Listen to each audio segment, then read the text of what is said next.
Preconfigurados y más. Pruébala ahora y siente su potencia, seguridad y espacio como ninguna otra. Por el mes de diciembre, lleva tu Forescape desde $39,990 con matrícula gratis, un año de mantenimiento y págala desde marzo del 2023. Nueva Forescape. Encuéntrala con disponibilidad inmediata en nuestros concesionarios a nivel nacional. Ford Quito Motors. Aplica restricciones. Sabemos que amas la Navidad. Por eso, del 9 al 12 de diciembre, en Marcimex tenemos precios de regalo, con súper descuentos en tecnología, electrodomésticos y motos. Y lo mejor, crédito directo sin intereses. También participas por uno de los 10 Kia Picanto y un pernil gratis por tus compras. Marcimex, piensa en ti. Fin de espacio promocional y publicitario. La revista de opinión Democracia se transmite por XFM 92.5 en Quito y 89.7 en Riobamba. Democracia 920 AM y Democracia TV para todo el mundo.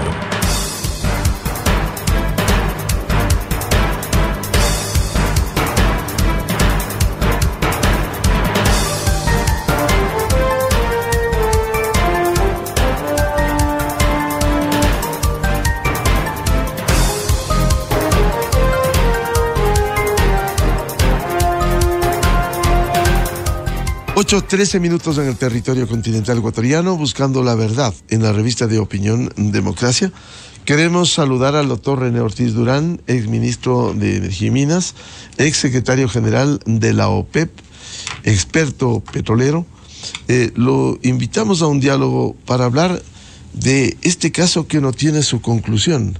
El proyecto hidroeléctrico Coca-Cola Sinclair y las miles de fallas en su construcción que se han encontrado y que hemos visto una posición firme del actual ministro, el doctor Fernando Santos Alvite.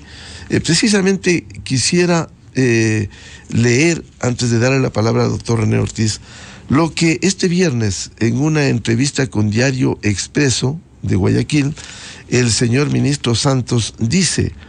Se le pregunta, ¿se va a recibir o no el proyecto Coca-Cola Sinclair? Y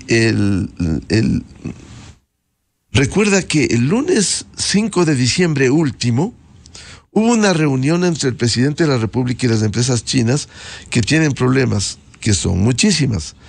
Estuvo el delegado de Sinohydro, que es la constructora, y propuso al Estado y dijo, muy bien, la obra está en riesgo de desaparecer. Sinohydro se hace cargo de ella, dennos una concesión, nosotros operamos y le cobramos una tarifa por kilovatio hora generado, pero todo riesgo y toda reparación corren por cargo de Sinohydro. Nosotros reparamos las fisuras, arreglamos el problema de erosión que afecta a la toma de agua como el desfogue y le devolvemos la plata o no les cobramos lo que nos deben. Así es que esta es una propuesta interesante, lo dice el doctor Fernando Santos. Y quisiera corroborar con un audio precisamente del doctor Fernando Santos. El representante de la compañía Sinohydro propuso, dijo, señores, si ustedes están tan descontentos con esta obra, muy bien, denos la obra en concesión y nosotros la protegemos, la reparamos, la cuidamos y les devolvemos la plata que ustedes han puesto. Es un camino de solución que hay que analizarlo profundamente, pero repito, no se recibirá esta obra si no está reparada y bien cuidada. Doctor René Ortiz, ¿qué hacer con Coca-Cola Sinclair? Bueno, está de aceptarles que devuelvan toda la plata, que se hagan cargo de esto y que arreglen, que dejen impecable lo que ofrecieron, lo que tanto promocionó ese presidente que anda prófugo en Bélgica, el mayor proyecto, que ofrecieron más de 1.500 megavatios de producción y que no se ha llegado a esa cifra. Doctor Ortiz, buen día.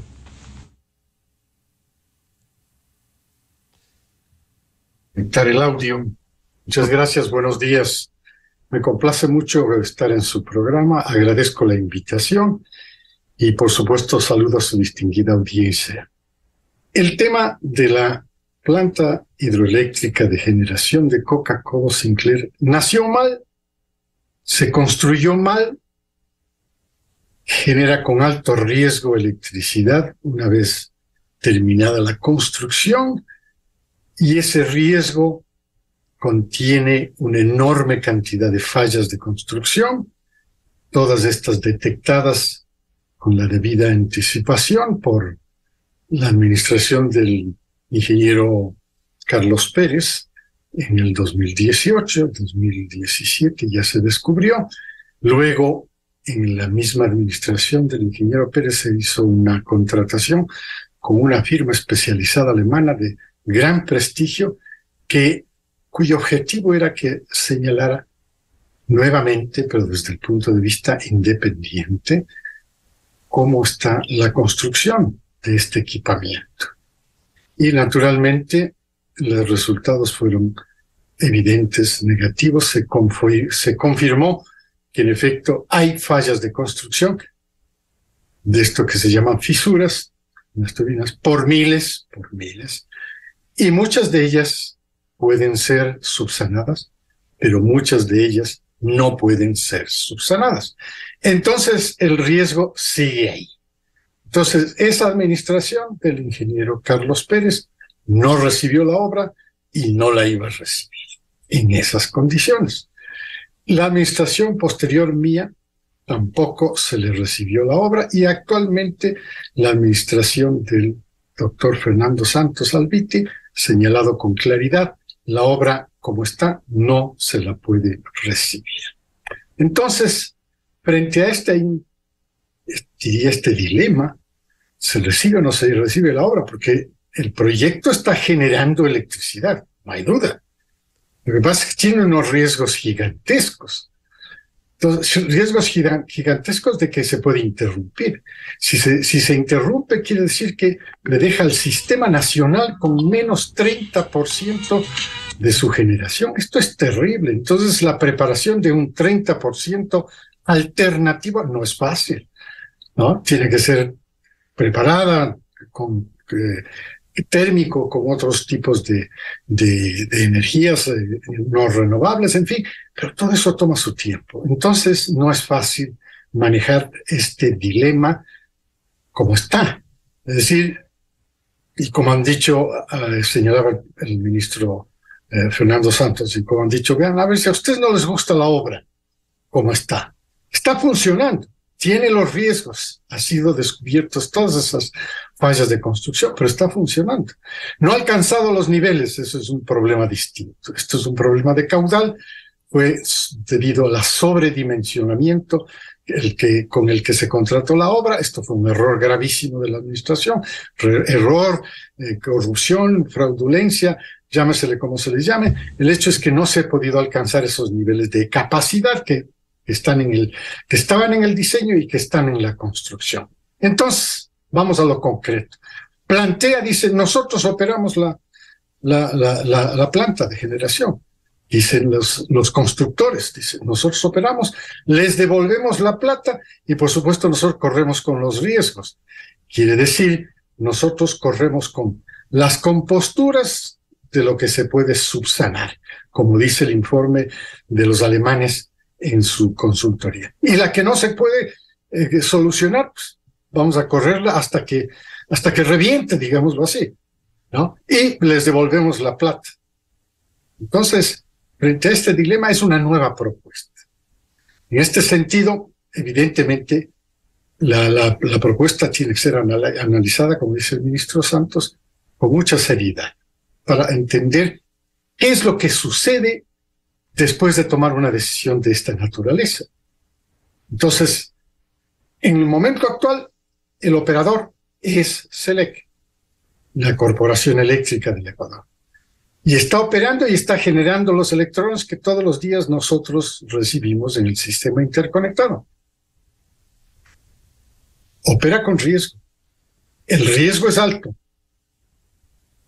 La solución dice, nosotros le operamos, nos da el gobierno del Ecuador, SELEC, una concesión por X número de años, ¿no? 20, 25 años, les devolvemos la plata, todo lo que se gastó, ¿no?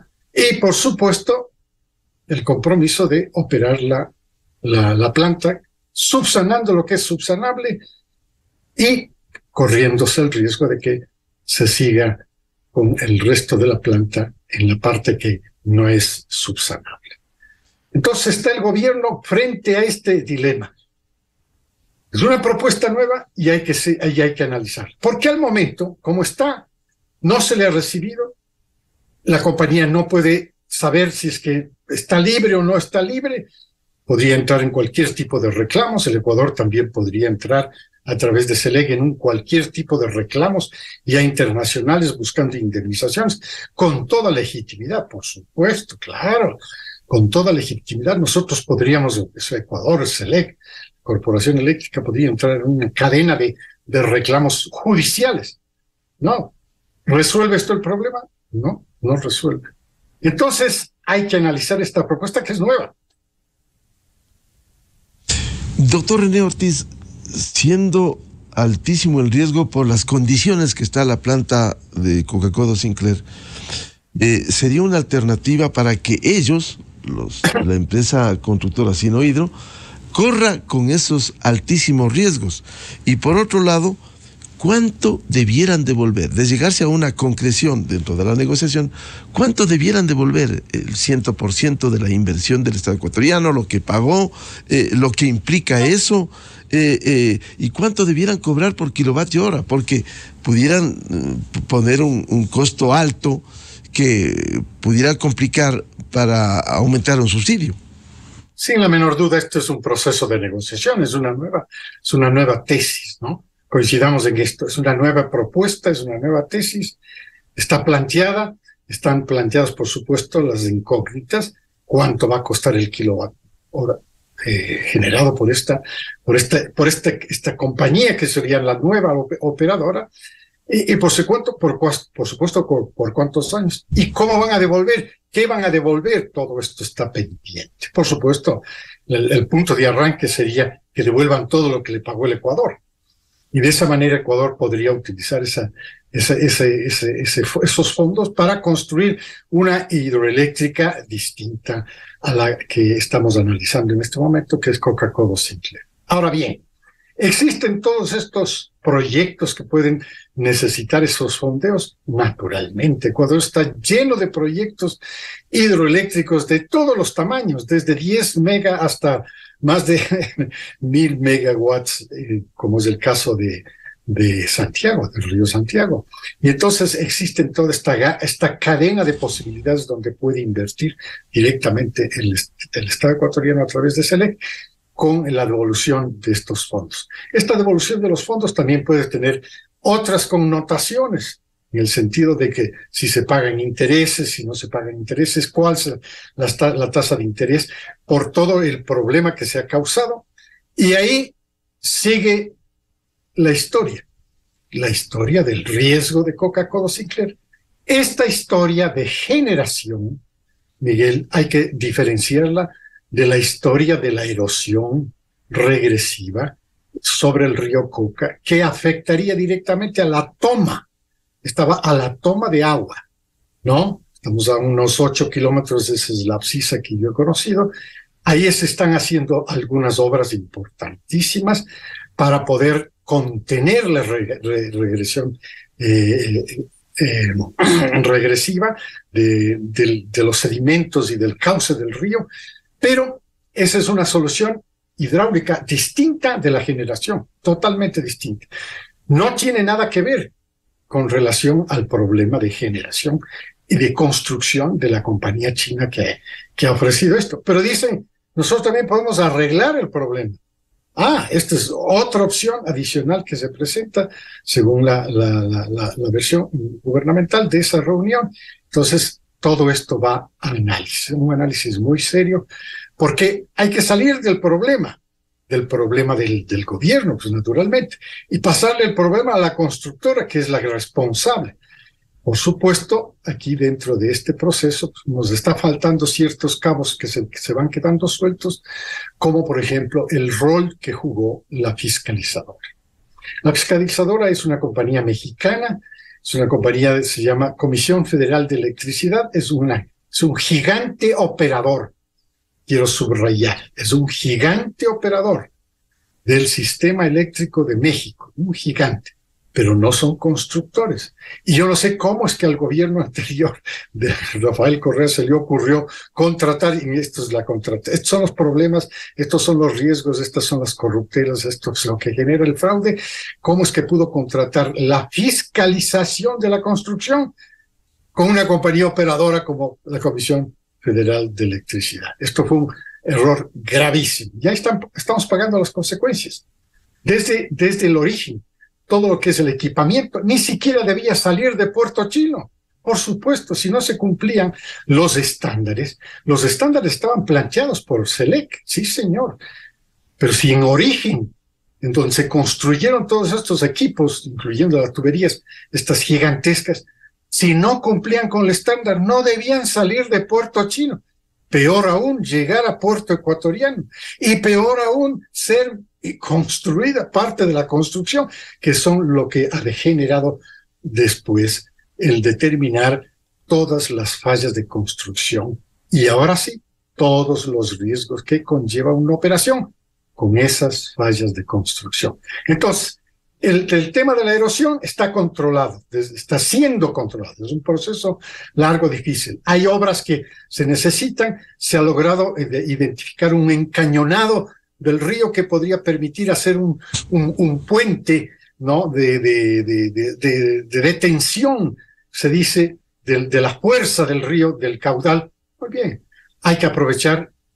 Hoy día estamos en sequía y evidentemente en esa zona, ¿no? Estamos en sequía. Prácticamente el río está seco. Entonces este es el momento de hacer este tipo de construcciones. Si se encontró el encañonado que permite hacer estos diques, estos puentes dique, ¿no? Fenomenal, hay que hacer todo lo que sea necesario para contener la erosión, porque esa no es un problema que va a molestar directamente a la generación, va a molestar al proceso de captación de agua. Es decir, doctor René Ortiz, usted es partidario, si se ha detectado con la auditoría y con todo lo que se ha evidenciado estos graves errores en con fiscalización. Si no, la fiscalización no participó. Ya. No tenemos informes de eso. Ya. Con estas condiciones en las que se encuentra hoy la planta de Coca-Cola Sinclair, lo ideal sería entonces que ellos asuman los riesgos, se llegue al acuerdo entre las partes, porque ¿cuál sería el escenario en manos del Estado ecuatoriano? Ojalá nunca ocurra, pero le pregunto, si es que colapsa la planta. No estamos preparados. Esta es la respuesta. Clarísima, su pregunta es absolutamente concreta.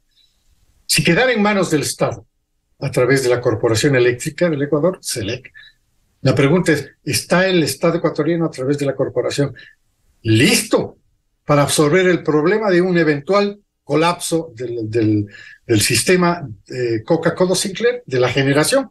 Y la respuesta, no estamos preparados. Entonces, esto quiere decir que ese riesgo, en lugar de que se lo cargue la Corporación Eléctrica del Ecuador, SELEC, debería, en este caso, de acuerdo con esa negociación, y si la negociación, que por supuesto yo anticipo que tiene que ser absolutamente previamente analizada, yo creo que en manos de esta compañía vamos a ver cómo se plantea propiamente, porque está en el aire, es una idea, ¿no? Vamos a ver cómo se plantea por parte de Sinohydro y que luego se produzcan las negociaciones, las conversaciones entre las dos partes, y habríamos trasladado el riesgo de SELEC a Sinohydro. Ese es el resultado de esto. Por ello, la importancia de este acuerdo que se acelere y se logre con la empresa que construyó el proyecto Coca-Cola Sinclair. Claro, porque a la final hay que resolverlo de alguna manera. ¿Es este un camino? No hemos tenido este camino, no hemos tenido una propuesta de esta naturaleza interesante. Por eso dice el doctor Santos, bueno, pues analicémoslo. Ahora, habrá que ser ágiles. Pero ya es un camino, claro, de solución. Porque mientras tanto no había el camino, precisamente ese impasse para recibir en esas condiciones la planta. Exactamente, esa es la palabrita. Ese impasse no puede continuar. El impasse es un periodo de tiempo temporario, no más de un X número de semanas, de meses. Bueno, pues ya ha pasado bastante tiempo y no hemos podido resolver porque simplemente no se estaban dando las condiciones. Ahora, creo que con los entendimientos que se han dado a nivel, de los dos gobiernos, se puede entender que aquí hay una propuesta. Bueno, analizar la propuesta. Y el mecanismo de negociación pudiera ser, doctor René Ortiz, que devuelvan la plata, como dice el doctor Fernando Santos, o que devuelvan en petróleo, como se llevaron, como se comprometió el Estado ecuatoriano, parte de los proyectos y los créditos. Bueno, yo creo que la mejor manera es que los fondos regresen acá, ¿no? Que esos fondos podrían tener el uso que yo acabo de señalar. Está preparado en este momento el Estado para absorber un colapso, un eminente colapso o cualquier riesgo de esta naturaleza. Le recuerdo a la ciudadanía, a su distinguida audiencia, 30% de la generación hidroeléctrica depende de Coca-Cola Sinclair. Esto es una enorme cantidad de kilowatts, de megawatts, enorme. Entonces, ese riesgo que acabo de señalar tiene que ser valorado y todo esto entra dentro del proceso de negociaciones natural, todas estas cosas, todas estas consideraciones. Y por supuesto, esto no quiere decir que no perdamos nosotros la calidad del cuidado que necesitamos, por ejemplo, en la parte de la erosión regresiva. No. Hay que seguirla manejando los proyectos que tiene en este momento SELEC, que sigan la construcción, aun cuando, lógicamente, nueva información, que es lo que yo acabo de conocer, nueva información señala que estos no han tenido la efectividad que se esperaba originalmente desde el año 2020, cuando se produjo el suceso. No. Entonces, quiere decir que las mismas características morfológicas del río, es la forma como me han explicado a mí algunos conocedores, dice, esta va cambiando. Finalmente se encontró, por ejemplo, que así como está esa construcción, no va a dar el efecto deseado, que es el control de las aguas. Entonces ya hay una propuesta adicional que está planteada ante el SELEC. Hay que darle cabida también al análisis de ese tipo de propuestas, pero hay que aprovechar los tiempos. Miguel, estoy generando un comentario en relación con que el río está seco. Entonces cuando está seco es el momento de hacer. Claro, cuando está con toda la fuerza del torrente de ese caudal, de ese río, que en la época de lluvias de esa zona, pues alcanza niveles gigantescos de metros cúbicos por segundo. Es una fuerza que hemos visto cómo ha ido erosionando las paredes laterales del río. Entonces, las decisiones también tienen que ser tomadas con mucha oportunidad. En la época de sequía, como la que estamos viviendo en este momento, este es el momento de tomar. Si es una emergencia la que, por supuesto, para mí, es una emergencia, hay que pedir al señor presidente de la República que analice esto en consideración a que es una emergencia y para los casos de emergencia, pueden ser tomadas decisiones con ese grado de urgencia. Entonces, controlamos el tema de la erosión regresiva del río Coca. Pero esto es distinto del problema de las fallas de construcción determinadas desde el año 2018, confirmadas desde el 20 y 21 con todos los informes y finalmente rechazadas por la administración pública de estas tres diferentes administraciones ministeriales. Y entonces, frente a esto, la solución que nos ha planteado la constructora tiene que ser la materia de objeto para salir, como usted señala, y estoy plenamente de acuerdo con usted, del impasse, porque el impasse tiene que ser superado. Así es. Bueno, lo importante será que se desarrolle y se concrete el acuerdo para fin de precautelar la inversión del Estado ecuatoriano y también la provisión de recursos. Así es. Correcto. Seguiremos hablando de esto. Confiamos que se llegue al acuerdo. Muchas gracias, doctor René Ortiz, por atender a la revista de Opinión Democracia. Buen fin de semana. Muchas gracias por la invitación. Muy amable. Buscando la verdad en la revista de Opinión Democracia, 8:36 minutos en el territorio continental ecuatoriano. Vamos a una pausa publicitaria y tenemos previsto un diálogo con el doctor Byron Guillén Zambrano, juez nacional de la Corte Nacional de Justicia, presidente de la Sala Especializada de lo Penal, Penal Militar, Penal Policial, Tránsito, Corrupción, etcétera, sobre la situación de la terna que debe enviarse al Consejo de Participación Ciudadana para que se elija al delegado de la función judicial enviado por el presidente de la Corte Nacional y que debe presidir, como manda el ordenamiento jurídico, debe presidir el Consejo Nacional de la Judicatura. Miguel Rivadeneira en la revista de Opinión Democracia. Inicio de espacio promocional y publicitario. Feliz Navidad y disfrute de estas fiestas en familia y amigos. En el mejor restaurante de la ciudad, El Dorado Restaurante. Cocina peruana e internacional, con sus mejores especialidades.